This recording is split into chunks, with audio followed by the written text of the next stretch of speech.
Welcome to the brief summary presentation of Charles Dickens' novel, The Pickwick Papers.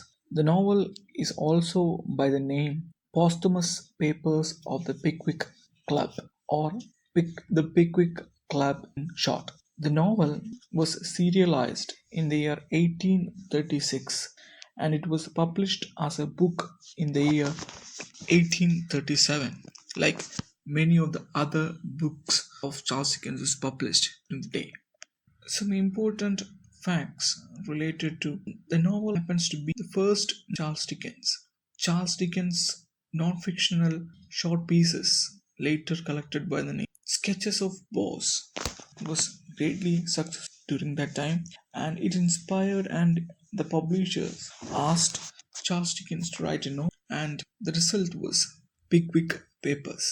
The illustration for the novel, serialized novel, was done by the famous illustrator Robert Seymour. But after the publication of two serialized episodes of the Pickwick Papers, Robert Seymour committed suicide. The majority of the episodes that followed later were illustrated by Hublot Knight Brown, who happens to be the main illustrator of majority of the other novels of Charles Dickens. The novel also some considerable representation of the coaching inns during that time. Coaching inns were inns similar to the modern day motels where the carriages and the people in the carriages they are offered lodging and other assistance. During that time, these coaching inns were very popular during in England. So in the novel Pickwick Papers, we see a lot of coaching other cultural aspects associated with the coaching inns. The two important characters we see in the Mr. Pick and Sam Weller, often considered as a combination like Don Quixote and Sancho Panza. The combination of these characters are very famous among the novels of Charles Dickens. During that time, the character Pickwick and especially the character Sam Weller was hugely popular, and they make their reappearance in some of the serialized editions of The Master Humphrey's Cloak that was published by Charles Dickens. There's one more thing regarding the novel and its importance. The Pickwickian syndrome is a medical condition that takes its name after the character Mr. Pickwick. The condition is that of the fat people they when they have the problem for breathing, so their weight and size, and it lead to other health issues and complications. Such situation is also known by the name the Pickwickian syndrome. When the novel starts, we are presented with the Pickwick Club of London, which is headed by Samuel Pickwick. In a meeting of Pickwick Club, Samuel Pickwick makes an offer to form an association for their extended interest in traveling, and they established a traveling society to go further into the remote areas of England. Such rural exploration was the main intention behind the traveling society, and the members who were included in this traveling society were Mr. Samuel Pickwick, Tracy Tubman, Augustus Snodgrass, and Nathaniel Winkle. The chief character, Samuel Pickwick, is presented as a fat, bold, jovial old man, and who is a businessman by profession. And Tracy Tubman, he is presented as a ladies' man who is very popular with the ladies. And Augustus Snodgrass is described as a poet who never writes a poem. And lastly, Nathaniel Winkle is a sportsman and a man of jovial and enthusiastic nature. The traveling society established by these people, and they have their first journey. And during the first journey, they meet a man called Alfred Jingle. Alfred Jingle is referred as a man who is an adventurer, especially um, after the wealthy women. He wants to make a fortune by marrying wealthy women. Along with Alfred Jingle, they reaches a place by the name Chatham, and in Chatham they are received cordially by Mr. Waddle, who invites them to his manor farm. At Manor Farm, the Pickwickians enjoy the hospitality of Mr. Waddle. During their stay, Mr. Tracy Tubman falls in love with Mr. Waddle's spinster sister, Rachel. In the meanwhile, Augustus Snodgrass, the poet, also falls for Emily. Emily is the daughter of Mr. Waddle. But the apparently happy situation turned bitter for the Pickwickians when Mr. Alfred Jingle, who is a womanizer and a man of an adventurer, he elopes with Rachel, the spinster sister of Mr. Waddle, who was loved by Tubman, the Pickwickian, and Rachel and Alfred elope from the place, which brings the Pickwickians into a situation. Mr. Pickwick and Mr. Waddle they pursue Jingle and Rachel, and at London they find the couple and they give money to Alfred Jingle and make him step down from the marriage, thereby saving Rachel from apparently a false marriage. While Mr. Pickwick and Waddle they were in pursuit of the couple, in London, Pickwick meets the character Sam Weller. Sam Weller is described as a boot polisher and a man, jovial and high-spirited man, and he is an important character among all the Dickensian character, and he was very popular during that time. And as I mentioned, he was described as jovial, enthusiastic, witty, and intelligent. And the Sam Weller, he becomes the servant and aide of Mr. Pickwick throughout the novel.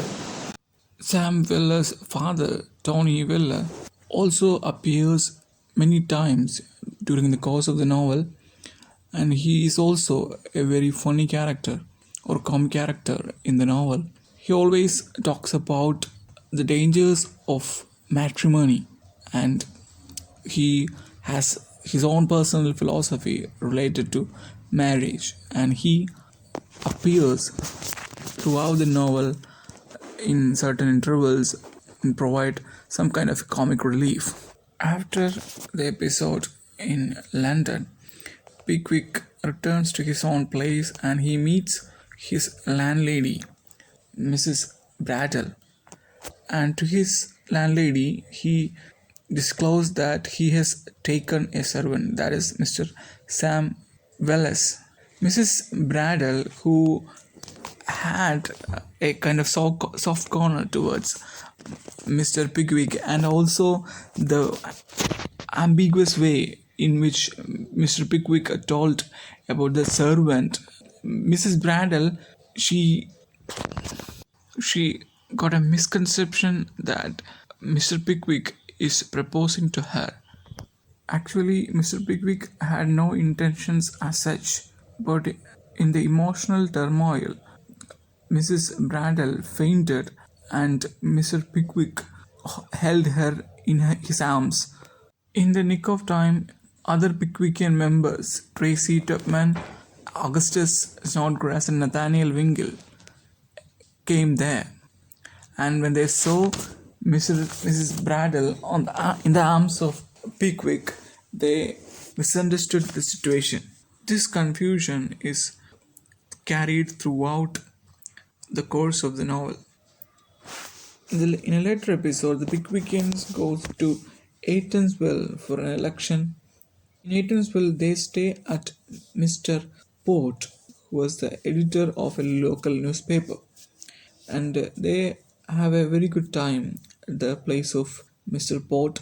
And after some days, in the same place, they attend a costume party given by Mrs. Leo Hunter. Mrs. Leo Hunter was a local literary personality, and she had many friends. At this party, Mr. Pickwick sees Alfred Jingle. Seeing Alfred Jingle here, Pickwick smells some foul play. He became alarmed about a possible marriage fraud by Alfred Jingle. Jingle's servant personally approaches Mr. Pickwick and tells him about Jingle's plan to elope with a local teacher.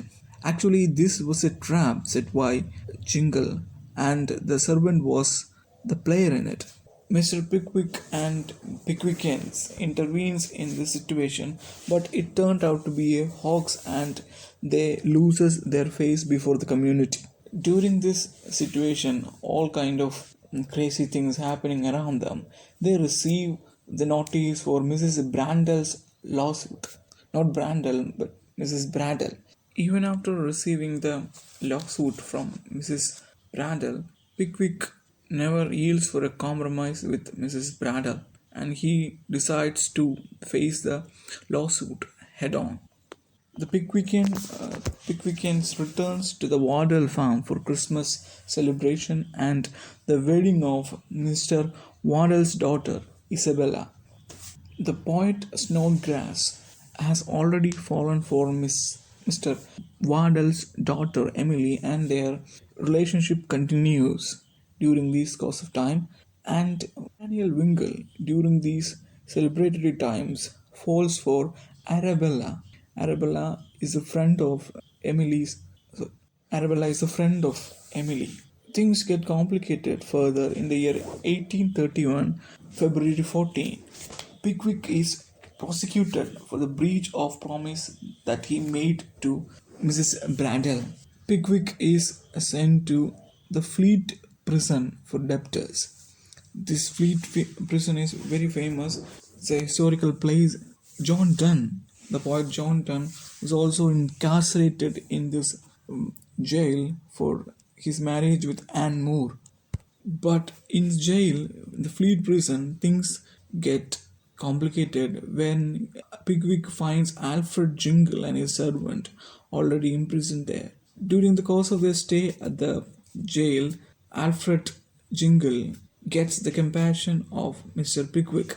Mr. Pickwick's servant Sam Weller gets himself arrested to be with his master.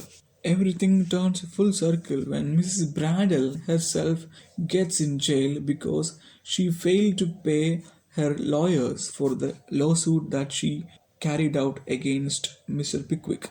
Pickwick was imprisoned because he failed to pay any compensatory sum for Mrs. Bradel. But finally, after his some time in the jail, he finally decides to pay the cost to Mrs. Bradel.